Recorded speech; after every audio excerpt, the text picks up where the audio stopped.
The pile of bills on Madeline Porter's desk seemed to grow taller with each passing day, like a menacing tower ready to topple and crush what little hope she had left. She stared at the final notice from the bank, the red stamped letters blurring as tears threatened to spill from her eyes. Wallace, Colorado Territory, 1873, a place that once promised a new beginning now threatened to become the setting of her ultimate failure. Madeline had inherited her father's mercantile store just 6 months ago after pneumonia claimed him during the harsh winter. At 26, she'd done everything in her power to keep the business afloat, but her father's hidden debts had surfaced one by one like vengeful ghosts. Now, the bank was demanding payment in full by the end of the week, or they would seize not only the store but also the small attached home where she lived. With trembling fingers, she folded the notice and tucked it into the pocket of her worn blue dress. The morning sun was just beginning to cast long shadows through the windows of Porter's general store as Madeline moved to unlock the front door. The familiar creak of the hinges seemed louder today, more final somehow. "Good morning, Miss Porter," called Mrs. Wilkins as she entered the store, her gray streaked hair pinned neatly beneath her bonnet. "Any new fabric come in on yesterday's shipment?" Madeline forced a smile. "I'm afraid not, Mrs. Wilkins. The next delivery isn't expected until next week. If I'm even still here," she thought bitterly. The older woman tilted her head, concern etching her weathered face. "Are you well, dear? You look pale as a ghost." "Just a bit tired," Madeline replied, unwilling to burden her customers with her troubles. The town of Wallace had enough gossip without adding her financial ruin to the mix. The morning passed slowly, with only a few customers purchasing essentials. Each coin that clinked into the register felt insignificant against the mountain of debt she faced. By midday, the store was empty, and Madeline allowed herself a moment to rest her forehead against the cool glass of the display case. The jingle of the doorbell startled her upright. A man she'd never seen before stood in the doorway, silhouetted by the bright sunlight behind him. As he stepped inside, Madeline took in his appearance tall, broad-shouldered, with sun-bronzed skin and eyes the color of a summer storm. Dust covered his clothes, and a well-worn hat hung from his fingers. "Afternoon, madam," he said, his voice carrying the rough texture of someone who'd spent more time talking to horses than people. "Hope you don't mind me saying, but you look like someone just stole your last dollar." A surprised laugh escaped her lips before she could stop it. "Not far from the truth, stranger." He approached the counter, moving with the easy confidence of a man comfortable in his own skin. "Name's Ethan Parker. Just rode into town looking for supplies before heading north." "Madeline Porter," she replied, straightening her posture. "What can I help you with today, Mr. Parker? Got any coffee? The real stuff, not that chicory nonsense they tried to sell me in Durango." His smile revealed a dimple in his right cheek, softening the weathered lines of his face. Madeline guessed him to be in his early 30s, with streaks of silver just beginning to show at his temples. "We certainly do." She moved to the shelves behind the counter and reached for a tin of coffee beans, freshly ground this morning. As she placed the tin on the counter, a stack of papers slid from beneath her ledger, scattering across the floor. The bank notice landed face up at Ethan's feet. Before she could move, he bent and collected the papers, his eyes briefly scanning the bold red lettering. "I'm sorry," she said quickly, reaching for the papers. "Those are private $3,000, he said quietly, handing the notice back to her. "That's a hefty sum." Heat rushed to Madeline's cheeks. "It's nothing I can't handle." Ethan's gray eyes studied her face for a long moment. "No offense intended, Miss Porter, but that notice says you've got 4 days before they take everything. That doesn't look like nothing to me." "It's not your concern, Mr. Parker." She straightened the papers with more force than necessary, shoving them back under the ledger. He nodded slowly. "Fair enough. I'll take that coffee and some jerky too if you've got it." Madeline gathered his purchases, grateful for the change in subject. As she wrapped the jerky in brown paper, she noticed his hands calloused and strong, with a thin scar running across the back of his left one. "Caught it on barbed wire," he said, noticing her gaze. "Hazard of the profession. And what profession might that be?" She asked, tying the package with twine. "Bit of everything. Drove cattle from Texas to Kansas, broke horses for the Army, guided settlers across the Rockies. Currently between jobs, you might say." "A traveling cowboy," Madeline said with a small smile. "Must be nice, going wherever the wind takes you." Something flickered in his eyes. "Freedom has its price, Miss Porter. Gets lonely on those trails." The honesty in his voice caught her by surprise. Before she could respond, the door opened again and Harold Blackwell, the bank manager, walked in.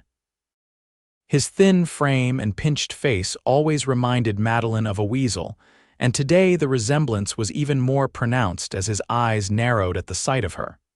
"Miss Porter," he said, removing his hat in a mockery of politeness. "I trust you've received our latest correspondence." Madeline's throat tightened. "Yes, Mr. Blackwell, I was planning to come see you tomorrow to discuss—" "There's nothing to discuss," he interrupted, glancing dismissively at Ethan. "The bank requires payment in full by Friday noon, or we'll be forced to take possession. Your father's debts have gone unpaid for too long."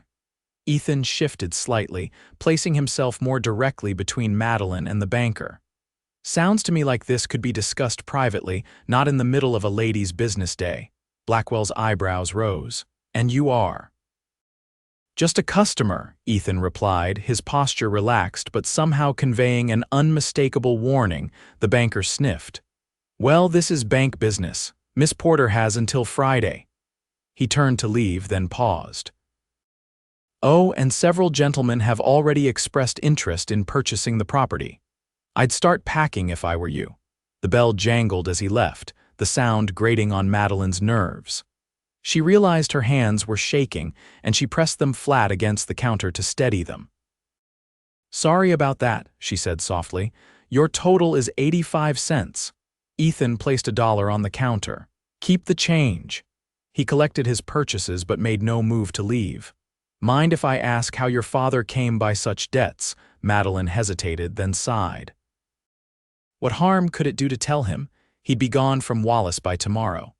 Papa expanded the store 3 years ago, took out loans for new inventory, then the silver mine closed and half the town moved away. Business never recovered. She traced a pattern on the wood counter. "He kept borrowing to stay afloat, thinking things would turn around. By the time I realized how bad it was too late." Ethan nodded thoughtfully. "No other family to help?" "None. Mama died when I was 12, it's just me now."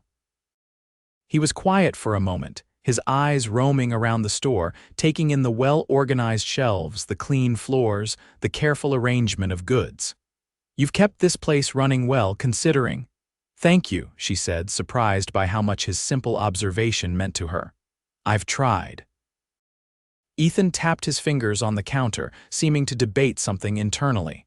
Finally, he looked up, his gray eyes meeting hers directly. "I might have a proposition for you, Miss Porter, one that could solve your problem." Madeline's guard immediately went up. She'd heard propositions before, from men who thought a woman alone would be desperate enough to accept any arrangement. "Mr. Parker, if you're suggesting marriage," he said simply, cutting off her assumption. "A business arrangement, nothing more." She stared at him, certain she'd misheard. "I beg your pardon. I've been drifting for 8 years, he continued, his voice matter of fact.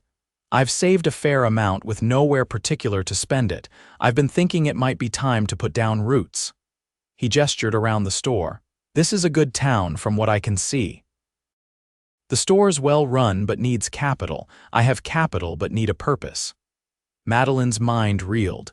"You're suggesting we marry so you can pay off my debts?" "A complete stranger," Ethan shrugged. "Wouldn't be the first marriage built on practicality rather than romance. My parents started that way. Father needed help with his ranch. Mother needed security after her family lost everything in the war." His expression softened. "They grew to love each other deeply in time." "This is absurd," Madeline whispered, though something inside her was considering his words. You know nothing about me. I know you're proud, hardworking, and determined not to show fear even when faced with losing everything, he replied. That tells me enough to start with. The rest we can learn along the way. And what would you expect of me? She asked cautiously. A partnership, he said without hesitation. I'd expect honesty, respect, and your knowledge of this business and community. In return, you'd have financial security and retain your store. We'd share a home, present a united front to the town. He paused. As for other aspects of marriage, nothing would happen without mutual consent. You'd have my name, my protection, and my loyalty, nothing more unless you wished it. Madeline walked from behind the counter to the window, needing space to think. Outside, life in Wallace continued as usual. Mrs. Henderson's children playing in the dusty street, Mr. Collins loading supplies into his wagon, the blacksmith's hammer ringing in the distance. Why would you do this? She asked finally, turning back to face him. There must be more than you're saying. Something like vulnerability crossed Ethan's face. I'm tired of having no one to answer to, no one who cares if I live or die. It hollows a man out after a while. He ran a hand through his dark hair. I've saved enough to start a life somewhere.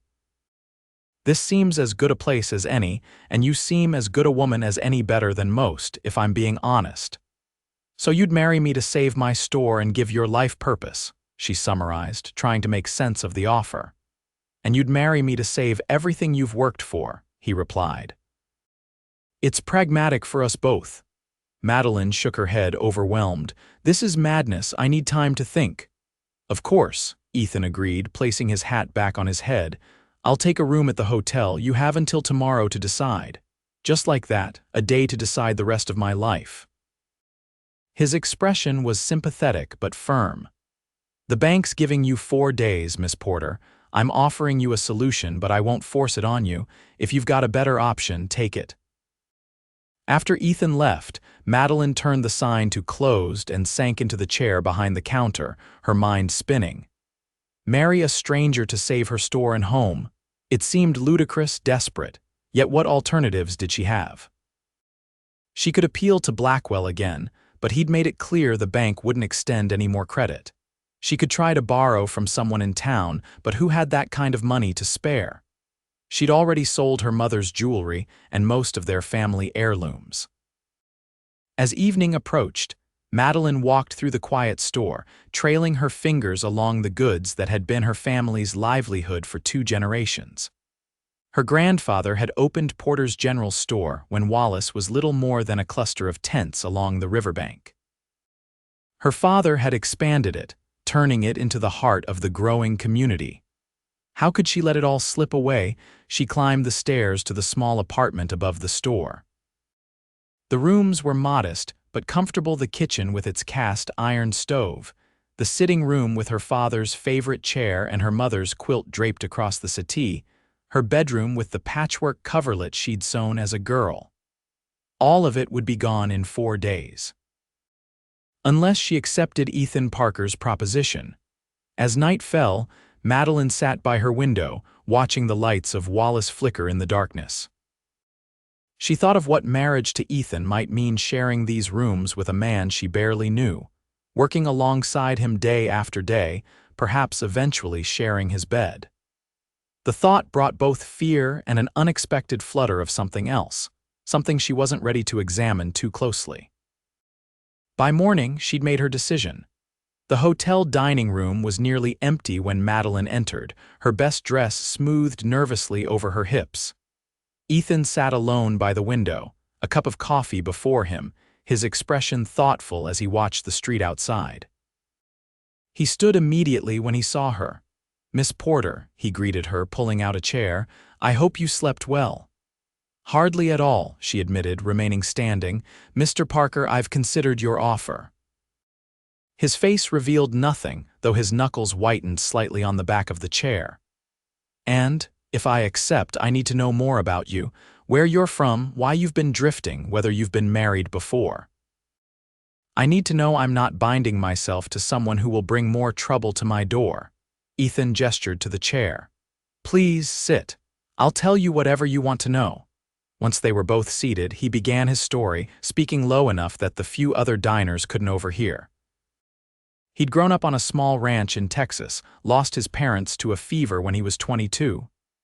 With no siblings and the ranch sold to pay his father's medical debts, he'd taken to the trail, working wherever he could. No wife, no children, no entanglements. "I've made mistakes," he admitted frankly. "Got into some fights I shouldn't have, trusted people I shouldn't have. But I've never broken the law in any serious way, never abandoned a responsibility I took on. I don't drink to excess, I don't gamble what I can't afford to lose, and I've always treated women with respect." Madeline studied his face as he spoke, looking for signs of deception but finding none. "Why haven't you settled somewhere before now?" "Never found a place that felt right," he answered. "Or maybe I wasn't ready to stop running from the memories." He met her gaze directly. "I'm ready now." She took a deep breath. "If I agree, I have conditions. The store remains in my name as well as yours. I continue to manage it as I see fit, though I'll welcome your input. We present ourselves as a true married couple to the town. No one can know this began as a business arrangement." "Agreed," Ethan said without hesitation. "And one more thing," she added, her heart pounding. "This will be a real marriage in all ways eventually, not immediately, but I want children someday, a family." She felt heat rise to her cheeks but forced herself to continue. "I won't bind myself to a marriage in name only for the rest of my life." Something flickered in Ethan's eyes, surprise, then a warmth that made Madeline's breath catch. "I'd want that too when the time is right for us both," he said softly. She nodded, her decision solidifying. "Then yes, Mr. Parker, I accept your offer." Relief washed over his face, followed by a smile that transformed his features. "You won't regret this, Miss Porter." "Madeline," she corrected him. "If we're to be married, you should use my given name." "Madeline," he repeated, the sound of her name in his deep voice sending an unexpected shiver through her. "And I'm Ethan." They married that afternoon, with the town's pastor as officiant and his wife and the hotel owner as witnesses. Madeline wore her mother's wedding dress, slightly altered to fit her taller frame. Ethan had purchased a new shirt and tie, though he still wore his trail-worn trousers and boots. The ceremony was brief and practical, with no romantic declarations or tearful vows. Yet when Ethan slipped a simple gold band onto her finger purchased that morning from the jeweler on Main Street, Madeline felt the weight of the moment settle over her. This was real, irrevocable. She was now Mrs. Ethan Parker, bound to a man she had known for less than 2 days. Immediately after the ceremony, they walked to the bank. Blackwell's face when they entered together was a study in confusion, quickly followed by dismay when Ethan announced their marriage and his intention to settle his new wife's debt in full. "This is most irregular," the banker sputtered as Ethan counted out the money. "The loan was in Mr. Porter's name, then transferred to Miss Porter, Mrs. Parker now," Ethan corrected mildly, pushing the stack of bills across the desk. "And that should cover the principal and all interest to date. I'll need a receipt showing the debt is paid in full." Blackwell's thin lips pressed together in irritation, but with the money before him, he had no choice but to comply. As they left the bank, debt-free for the first time in years, Madeline felt lightheaded with relief. "Thank you," she said quietly as they walked back toward their store now. Ethan offered his arm, which she took after only a moment's hesitation. "No need to thank me, we're partners now." That evening, after closing the store, they faced the first awkward milestone of their new arrangement, the living quarters. Madeline led the way upstairs, suddenly acutely aware of how small the apartment was. "It's not much," she said nervously, "but it's comfortable. The kitchen is well equipped. The sitting room gets good light in the mornings." Ethan set down his single bag, everything he owned in the world, he'd told her, and looked around with appreciation. "It's more home than I've had in years." She showed him to her father's room, which she'd prepared for him. "You can sleep here," she said. "I've changed the sheets and cleared some space in the wardrobe for your things." He nodded, understanding the unspoken boundaries. "Thank you, Madeline. That night, lying in her bed with a stranger in the next room, Madeline wondered if she'd made the right choice. But when she thought of the alternative, homelessness, destitution, leaving Wallace and all she knew she would make the same decision again. Ethan Parker might be a mystery, but he had given her a chance to save everything that mattered to her. For that alone, she owed him her best effort at making this unusual marriage work. The first week of their marriage was a study in careful navigation of each other's habits and boundaries. Ethan proved to be an early riser, often already preparing coffee when Madeline came to the kitchen in the mornings. He moved quietly, considerately, always asking before touching her belongings or making changes to their shared space. In the store, he was a quick study, learning the inventory system and pricing structure with impressive speed. His presence brought a new energy to Porter's General Store, or Parker's, as some customers had begun to call it, though the sign remained unchanged. Male customers who had previously been brusque or condescending with Madeline now engaged more respectfully, perhaps influenced by Ethan's steady presence. Female customers, meanwhile, regarded her new husband with curious interest, some with obvious appreciation of his handsome features and strong build. "Mrs. Miller couldn't keep her eyes off you today," Madeline commented one evening as they ate supper together. A week of shared meals had gradually eased the initial awkwardness between them. Ethan looked up from his plate, surprised. "Is that so? I didn't notice. She's a widow, you know, has been for 2 years now." A smile tugged at his lips. "Should I be worried you're keeping track of my admirers?" Madeline felt her cheeks warm. "Not at all, I just thought it was amusing." "Well, Mrs. Miller's admiration, if it exists, is wasted," he replied, his gray eyes meeting hers across the table. "I've made my choice." The simple statement, delivered without pretense, sent an unexpected flutter through Madeline's chest. It was the closest either of them had come to acknowledging the personal aspect of their arrangement since the wedding. As the days passed, Madeline found herself watching Ethan when he wasn't aware, the way his brow furrowed in concentration as he tallied the ledger, how gently he handled Mrs. Thompson's newborn when she brought the baby to the store, the ease with which he lifted the heaviest crates that had always given Madeline trouble. Gradually, the rhythm of their days fell into a comfortable pattern.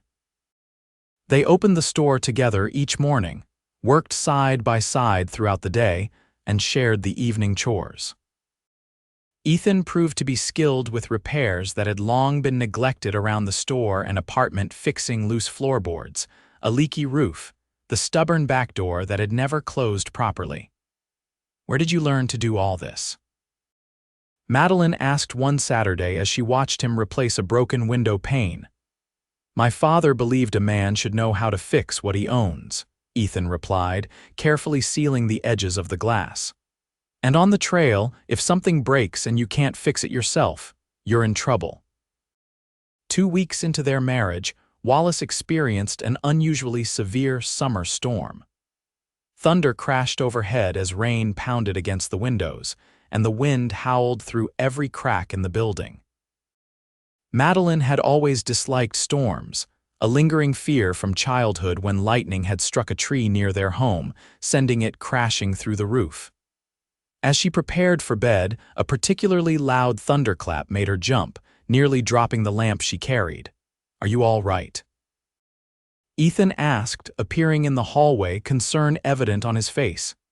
"Yes, I've never been fond of storms," she admitted, embarrassed by her reaction. Another crack of thunder shook the building, and despite herself, Madeline flinched. Ethan moved closer, not touching her but offering his presence as comfort. "Would you like me to stay up a while? We could have some tea in the kitchen until it passes." The kindness in his voice, the lack of judgment, made something shift inside her. "Yes," she said softly, "I'd like that." They sat at the kitchen table as the storm raged outside, talking more openly than they had since their marriage began. Ethan told her about the worst storm he'd ever weathered, caught on the open plains of Kansas with nothing but his horse and a thin oilskin for protection. Madeline shared memories of her parents, the store in better days, her hopes for the future when the storm finally began to subside. They remained at the table, reluctant to break the newfound intimacy of the moment. "Thank you," Madeline said finally, rising from her chair. "For the company and for not thinking me childish for being afraid." Ethan stood as well, suddenly very close in the small kitchen. "We all have our fears," he said quietly. "Having someone to face them with us makes them easier to bear." Their eyes met in the dim lamplight, and for a moment Madeline thought he might reach for her. Instead, he stepped back, giving her space. "Good night, Madeline. Good night, Ethan." In her bed that night, listening to the gentle patter of rain that had replaced the storm's fury, Madeline realized something important. She was no longer thinking of their arrangement as merely practical. She was beginning to care for Ethan Parker, not just as her business partner and financial savior, but as a man. The realization was both thrilling and terrifying. As summer turned to autumn, Wallace's annual harvest festival approached. The town transformed with decorations of colored leaves, corn husks, and pumpkins. The air grew crisp, and wood smoke scented the evenings as fireplaces were lit against the growing chill. "Everyone's talking about the festival dance," Madeline mentioned as they worked together restocking shelves one afternoon in late September. "It's always been the social event of the season." Ethan glanced at her, a question in his eyes. "Would you like to attend?" "I haven't gone since Papa fell ill," she admitted. "It didn't seem right to celebrate when he was suffering, and last year after he passed." She trailed off, the memory of her grief still sharp. "This year could be different," Ethan suggested carefully. "If you'd like to go, I'd be honored to escort my wife to her first social event as Mrs. Parker." The thought of dancing with Ethan, of being held in his arms even in such a public setting, sent a warmth spreading through Madeline that had nothing to do with the store's pot-bellied stove. "I'd like that," she replied, surprised by how much she meant it. The day before the festival, a letter arrived for Ethan. Madeline noticed how his expression tightened as he recognized the handwriting, how quickly he tucked it into his pocket without opening it. "Bad news?" she asked as they walked home that evening, leaves crunching beneath their boots. "Not sure yet," he replied, his tone guarded in a way it hadn't been for weeks. "An old acquaintance. Nothing for you to worry about." But Madeline did worry, especially when Ethan disappeared into his room immediately after supper and remained there for over an hour. When he emerged, his face was composed, but a tension lingered around his eyes. "Everything all right?" she ventured. He hesitated, then sighed. "Someone from my past looking for help, financial help." He ran a hand through his hair, a gesture she'd come to recognize as a sign of his discomfort. "Tom Matthews. We rode together for a while in Montana. He's in trouble, gambling debts, threatening creditors, wants me to wire him money." "Will you help him?" Ethan met her gaze directly. "Not the way he's asking. Our money is for our future, not to bail out a man who's been making the same mistakes for years." His use of "our money" wasn't lost on Madeline. Though he had paid her debts with his savings, he had never once treated the store's income as anything but their shared resource. "What will you tell him?" "That I've settled down, that I've got responsibilities now." His expression softened. "That I've got someone who counts on me, and I won't let her down." Madeline's heart swelled at his words. "I trust your judgment," she said simply. The night of the harvest festival arrived clear and cool, with stars scattered like diamond dust across the velvet sky. Madeline wore her best dress, a deep blue wool that brought out the amber flecks in her brown eyes. She'd spent extra time with her hair, arranging the chestnut waves in a style more elaborate than her usual practical bun. When she emerged from her bedroom, Ethan's reaction made every minute of preparation worthwhile. He stood absolutely still, his eyes widening as he took in her appearance.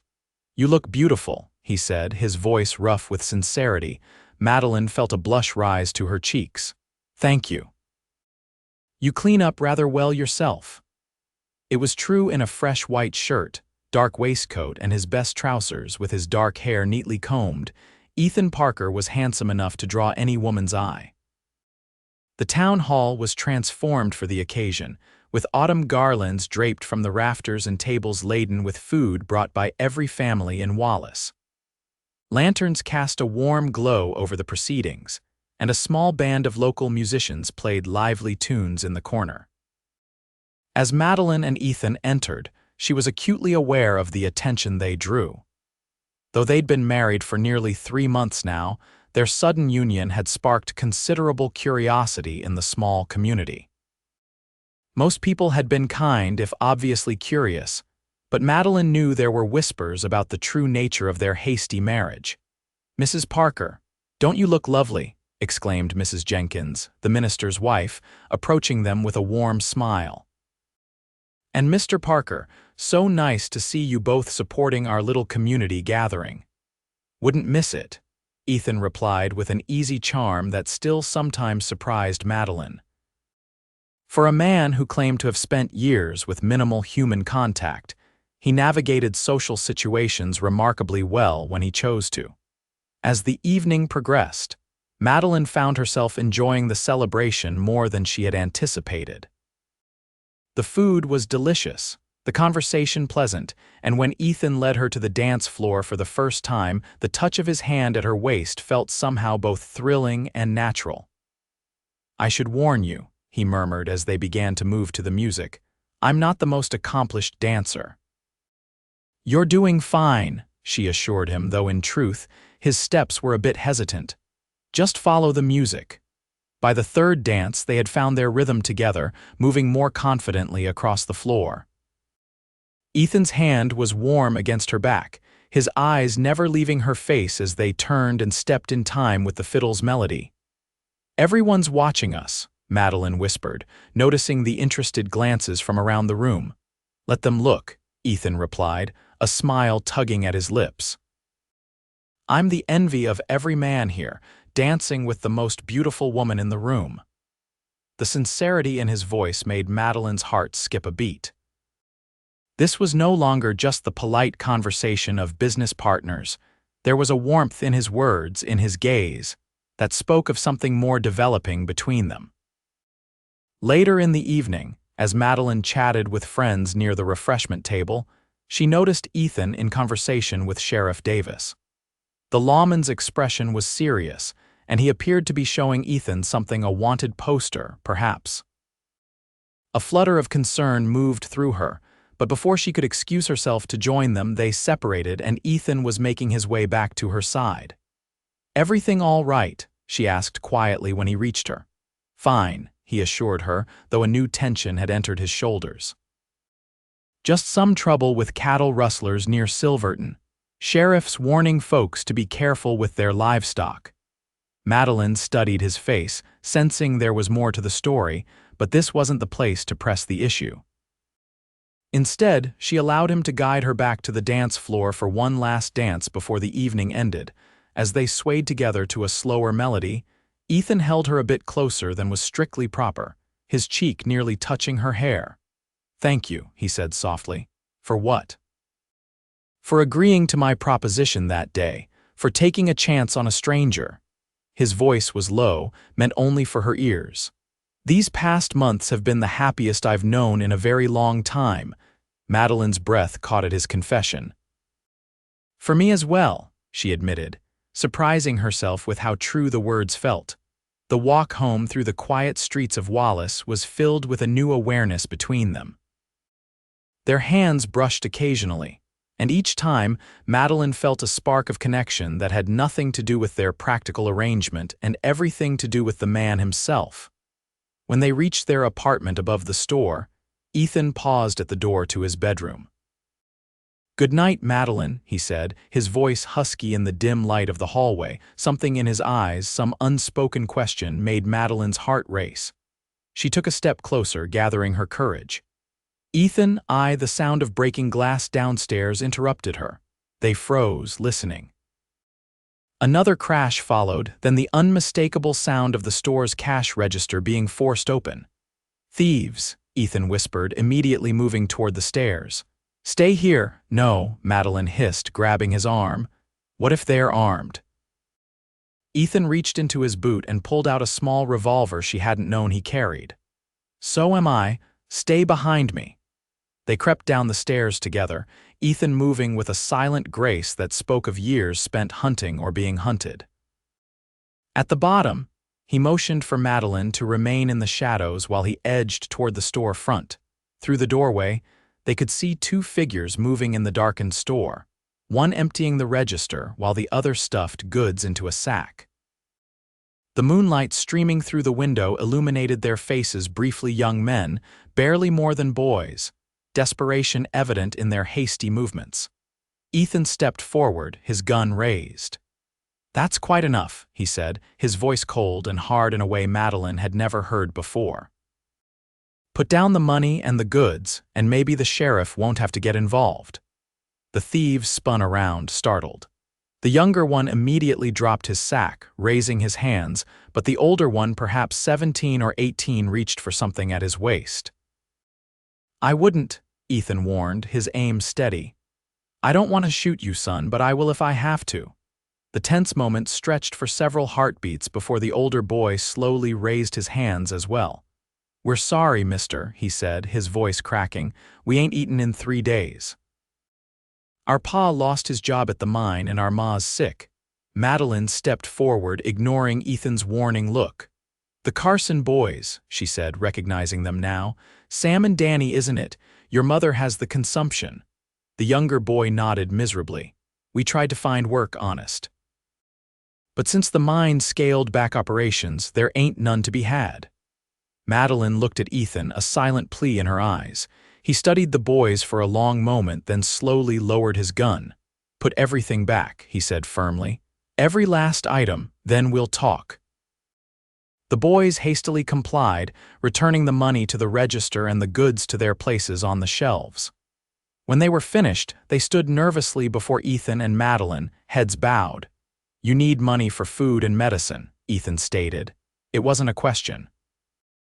"Yes, sir," the older boy, Sam, replied. Ethan glanced at Madeline, who nodded slightly. "Be here at dawn," he told the boys. "There's plenty of work to be done around this store, floors to be swept, shelves to be stocked, deliveries to be made. You'll earn an honest wage and no one needs to know about tonight."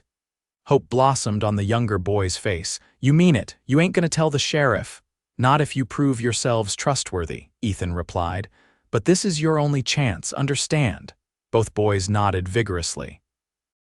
"Yes, sir, thank you, sir, and take this," Madeline added, moving to the shelf behind the counter. She gathered bread, cheese, and dried meat into a package. "For tonight, your mother needs her strength." After the boys had left, promising to return at first light, Madeline turned to Ethan with wonder in her eyes. Most men would have marched them straight to the jail. Ethan tucked his revolver back into his boot. "I know what it's like to be desperate, to feel responsible for someone who's suffering." He sighed, rubbing the back of his neck. "Besides, they're just boys. They deserve a chance to make better choices." Impulsively, Madeline reached for his hand, squeezing it in hers. "You're a good man, Ethan Parker." He looked down at their joined hands, then up to her face. "I'm trying to be," he said simply. That night marked a turning point in their relationship. Seeing Ethan's compassion toward the Carson boys, witnessing his willingness to give second chances while still upholding clear boundaries, it solidified something in Madeline's heart. This was a man worth knowing deeply, worth trusting with more than just her financial security. The boys proved to be dedicated workers, arriving before dawn each morning and staying until every task was completed. Sam had a natural head for figures and quickly became invaluable with inventory, while Danny's friendly nature made him popular with customers. Within weeks, they were an integral part of the store's operation.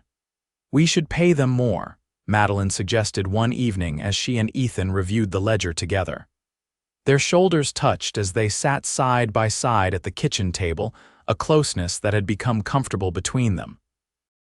"They've increased our business with all the deliveries they're making to the outlying farms." Ethan nodded, making a note in the margin. "We could offer Sam more responsibility too. He's smart, reminds me a bit of myself at that age. always with your nose in a ledger." Madeline teased, nudging his shoulder with hers. He chuckled, the sound warm in the quiet kitchen. "Hardly, but eager to prove myself, to find my place." His eyes met hers, serious now. To find a home. The word hung between them, weighted with meaning. Had Ethan found his home here with her? Had she become more than a business partner to him, as he had to her? Before she could find the courage to ask, a knock came at the door downstairs, urgent, demanding attention despite the late hour. They found Sheriff Davis on their doorstep, his expression grave. "Sorry to disturb you folks, but I need a word with Mr. Parker. Privately, if possible." Ethan glanced at Madeline. "Anything you need to say to me, you can say in front of my wife." The sheriff hesitated, then nodded. "Very well. That wanted poster I showed you at the festival, we've received word that the man in question, Thomas Matthews, was spotted in Durango 2 days ago. Headed this way, according to witnesses." Madeline felt Ethan stiffen beside her. "Tom," he murmured. "The letter, you know him," the sheriff stated. "That's why I wanted to warn you. He's wanted for armed robbery in Wyoming and the killing of a stagecoach driver in Montana. Dangerous man." "He wasn't always," Ethan said quietly. "We rode together for a time years ago. He sent me a letter recently asking for money." Madeline's mind raced, connecting pieces of a puzzle she hadn't known existed. The tension after Ethan had received that letter, his firm refusal to send money, his conversation with the sheriff at the festival. "If he comes to Wallace looking for you," Sheriff Davis continued, "I need to know immediately. He's not the kind of trouble we want in our town." After the sheriff left, silence filled the store. Ethan stood with his back to Madeline, hands braced on the counter, shoulders rigid with tension. "You knew," she said finally. "You knew he was wanted when you got his letter." Ethan turned to face her, his expression haunted. "I suspected. The sheriff confirmed it at the festival, showed me the poster with Tom's face on it." He ran a hand over his face. "I should have told you, I'm sorry." "Why didn't you?" "I didn't want to worry you, and—" He hesitated. "I was ashamed.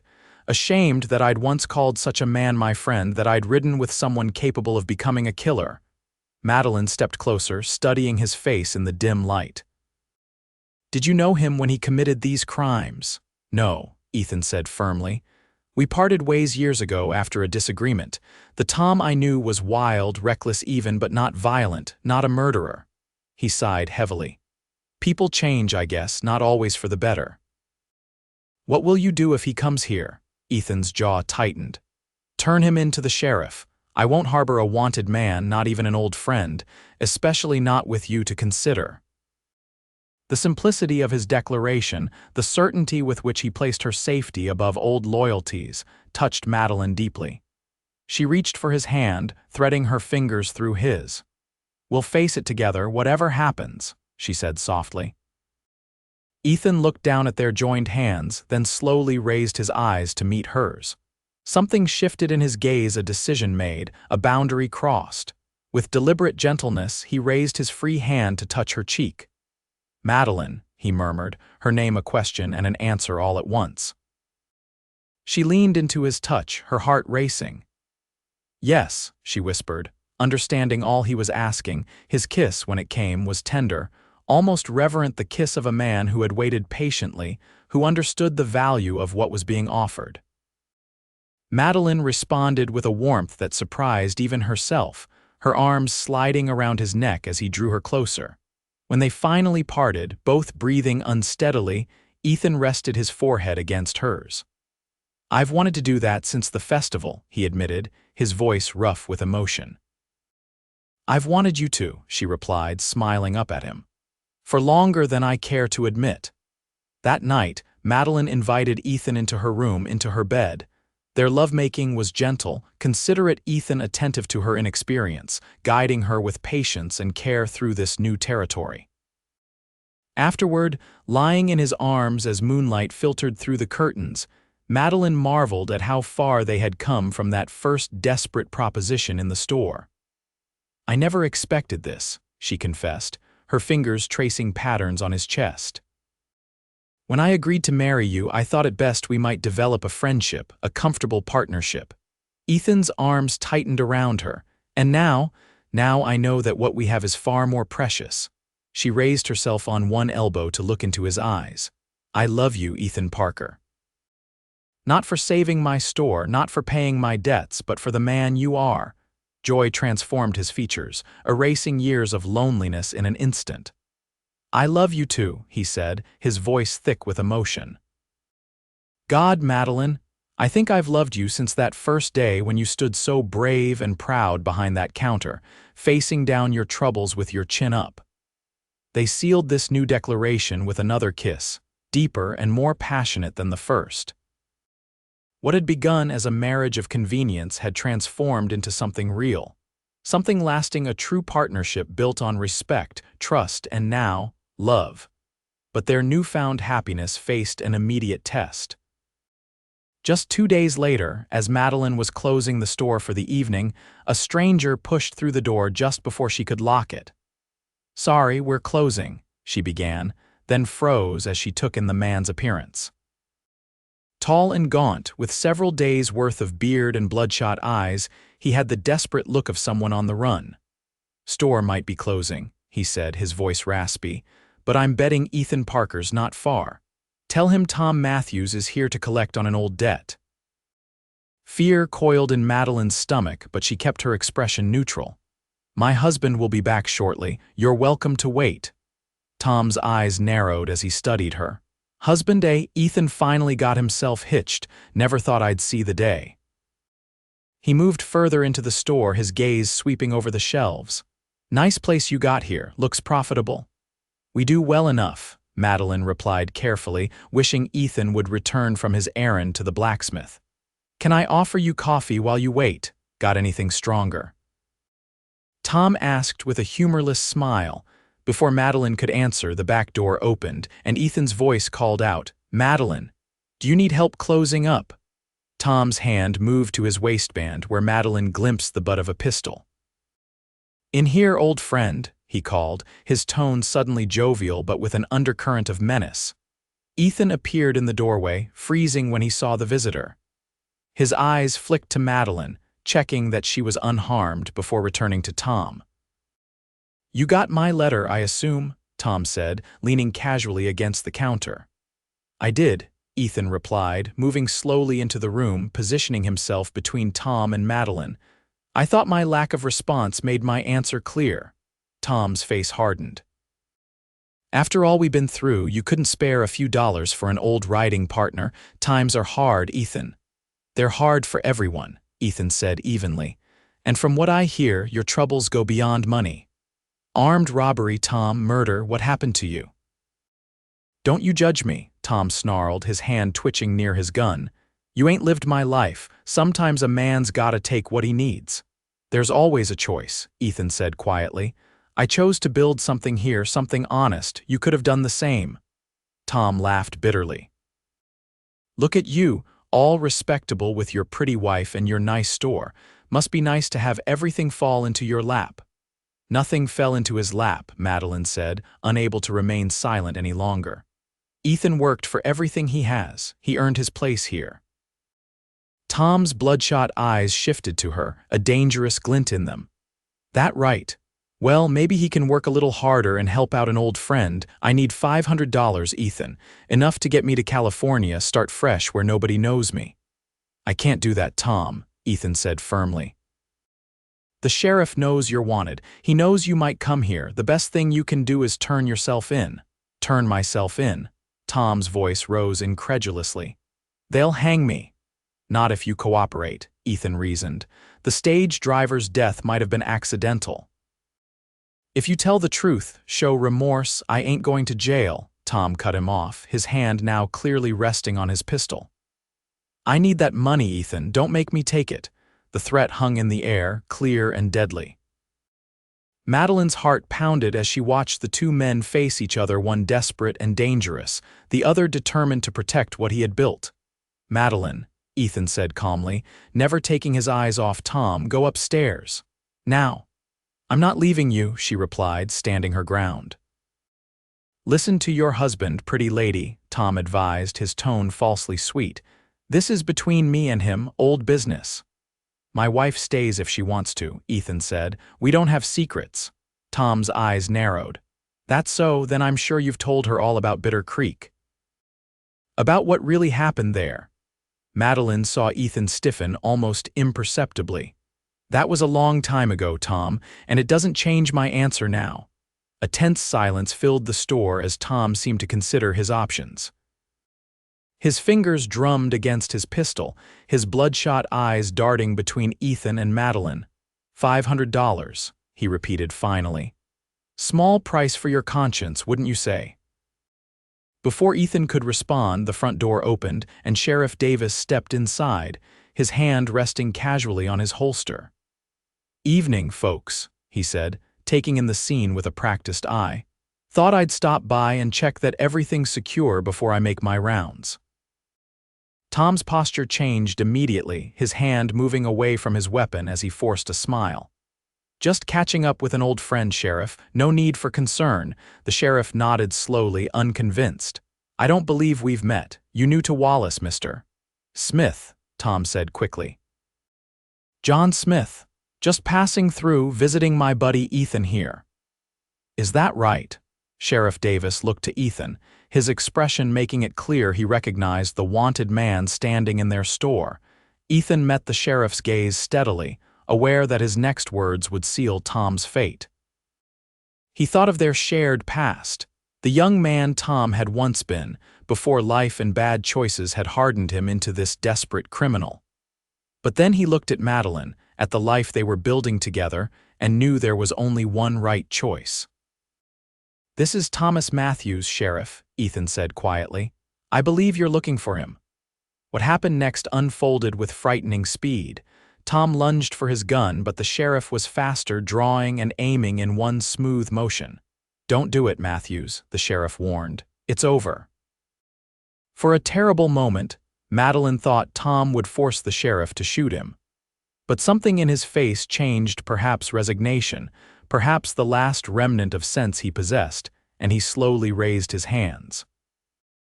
"You always were too honorable for your own good, Ethan," he said as the sheriff moved to handcuff him. "It'll get you killed someday." Ethan shook his head. "No, Tom, it's what's kept me alive, what's given me something worth living for." After the sheriff had taken Tom away, promising to return later for their official statements, Madeline and Ethan sat together in the quiet store. The adrenaline of the confrontation was fading, leaving them both drained. "What's Bitter Creek?" Madeline asked finally, remembering Tom's cryptic reference. Ethan sighed, rubbing his face wearily. "A small settlement in Wyoming. 8 years ago, Tom and I were hired to help drive cattle through the territory. There was trouble, rustlers attacking the herd at night. The trail boss was convinced it was folks from Bitter Creek." He paused, the memory clearly painful. "One night after too much whiskey, some of the men decided to ride into town and teach them a lesson. I tried to stop them, but Tom went along. By the time I got there, a fight had broken out. A man was killed." Madeline reached for his hand. "Were you involved?" "No," Ethan said firmly. "I arrived just as it happened, tried to help the man, but it was too late. Tom and the others wanted to flee, cover it up. I refused." His fingers tightened around hers. "I stayed, faced the local law, told the truth. They cleared me, but Tom never forgave me for not lying to protect him and the others. Called me a traitor. That's when we parted ways." "You did the right thing," Madeline assured him. "Then and now." Ethan looked at her, vulnerability clear in his eyes. "I should have told you about my past, all of it. I was afraid you'd think less of me for the company I once kept." "Nothing in your past could make me think less of you," she said softly. "It's who you are now that matters to me." The man who offered his name to a stranger in trouble. The man who gave those Carson boys a second chance. The man I love. Ethan pulled her into his arms, holding her tightly as if to reassure himself that she was real, that their life together would continue despite the shadows of his past. That night, as they lay together in their bed, plans for the future emerged naturally from their conversation.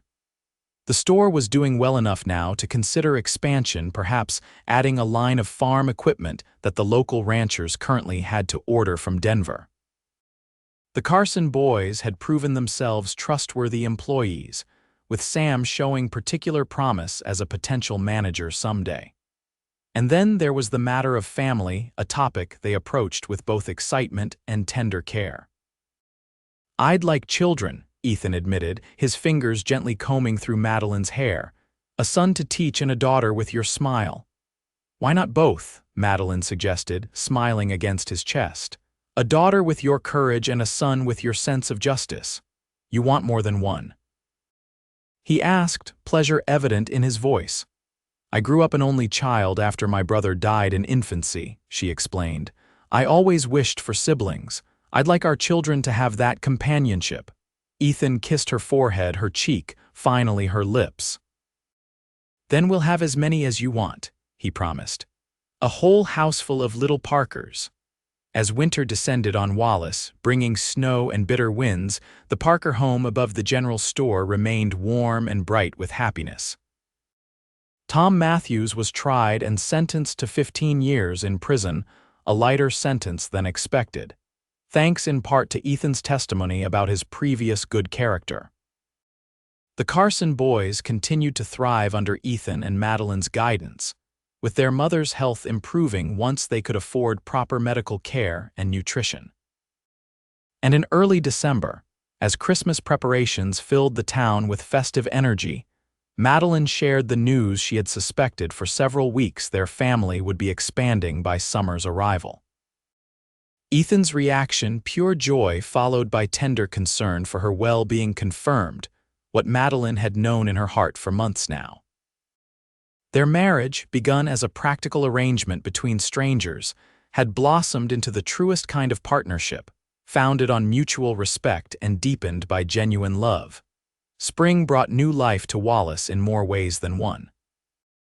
As the snow melted and wildflowers began to dot the surrounding hillsides, Madeline's body changed to accommodate the growing child within.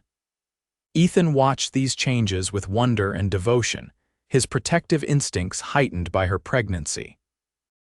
"You can't keep carrying those heavy sacks," he insisted one afternoon, taking a delivery from her arms despite her protests. "That's what I'm here for." "I'm with child not made of glass," she retorted, though her smile softened the words. "Women have been working through pregnancy since the beginning of time."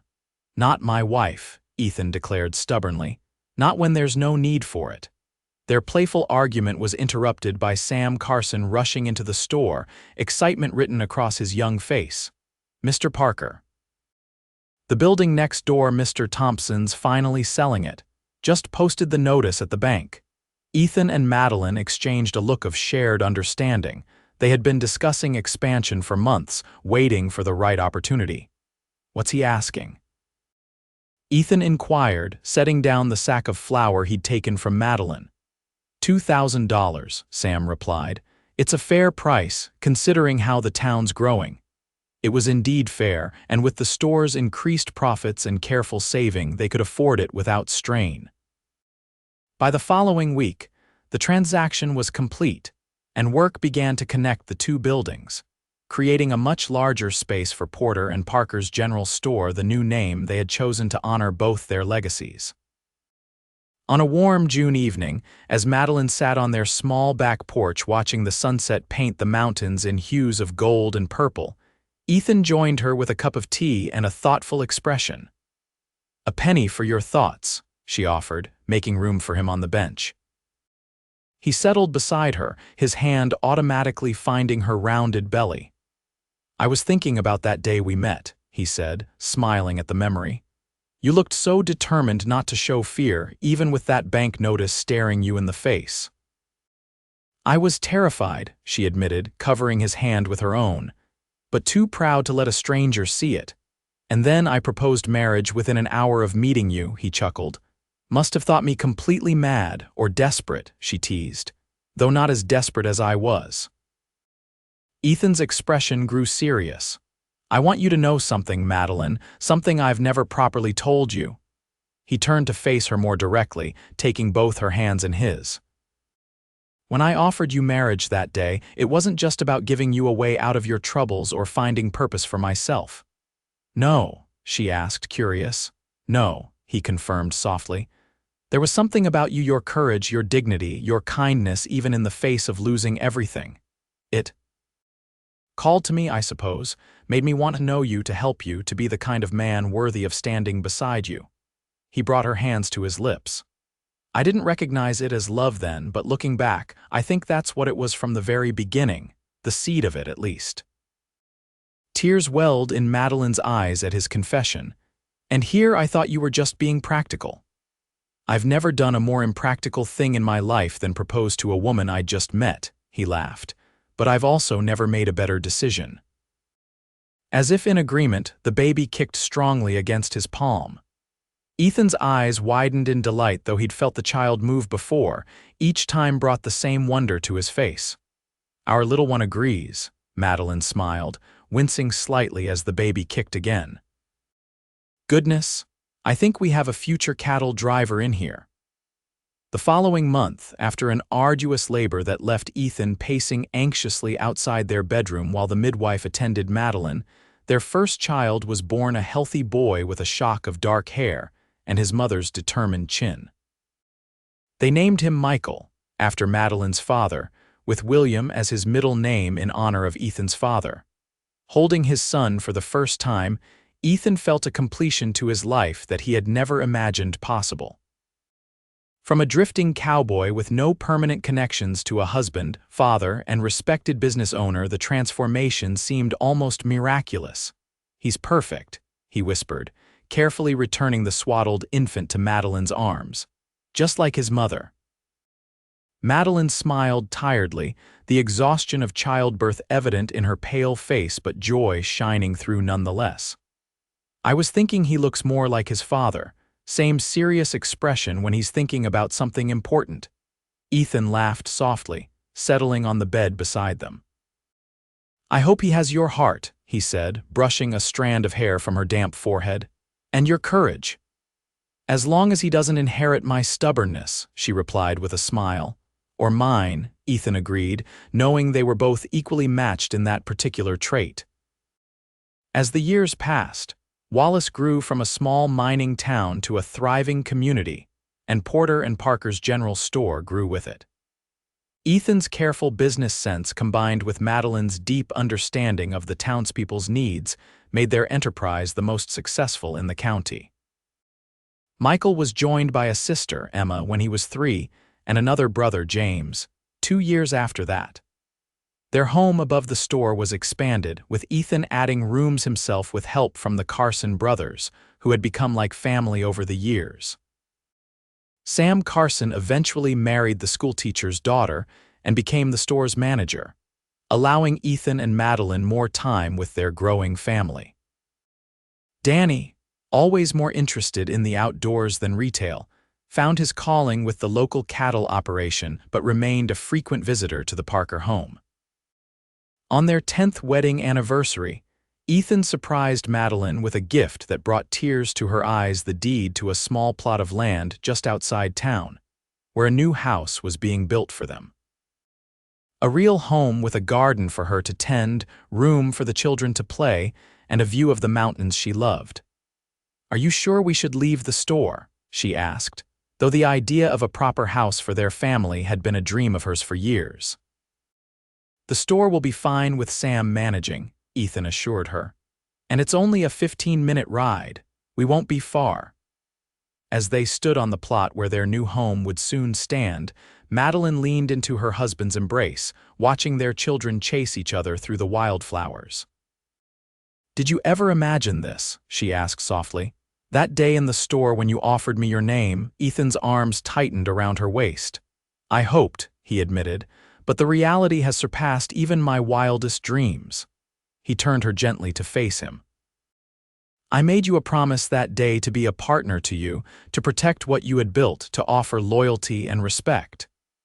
You've kept that promise and more," Madeline said, reaching up to touch his face, now bearing the distinguished lines of a man approaching 40.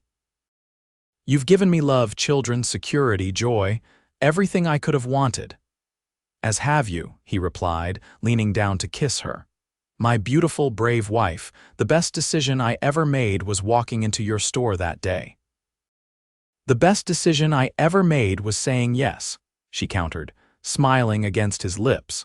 From a desperate proposition between strangers to a life built on love and trust, their journey had been unexpected but perfect in its own way.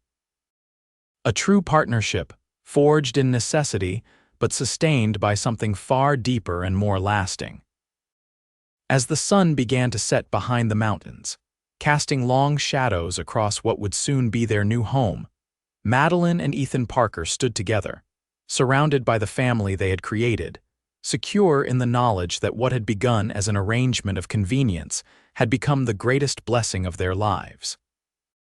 In the years that followed, their love continued to deepen, their family to thrive, and their legacy to grow in the community they both served. The traveling cowboy who had once offered his name to a woman in trouble had found not just a purpose, but a true partner in every sense of the word, and together they had built a life richer and more fulfilling than either could have imagined on that fateful day in a struggling general store in Wallace, Colorado.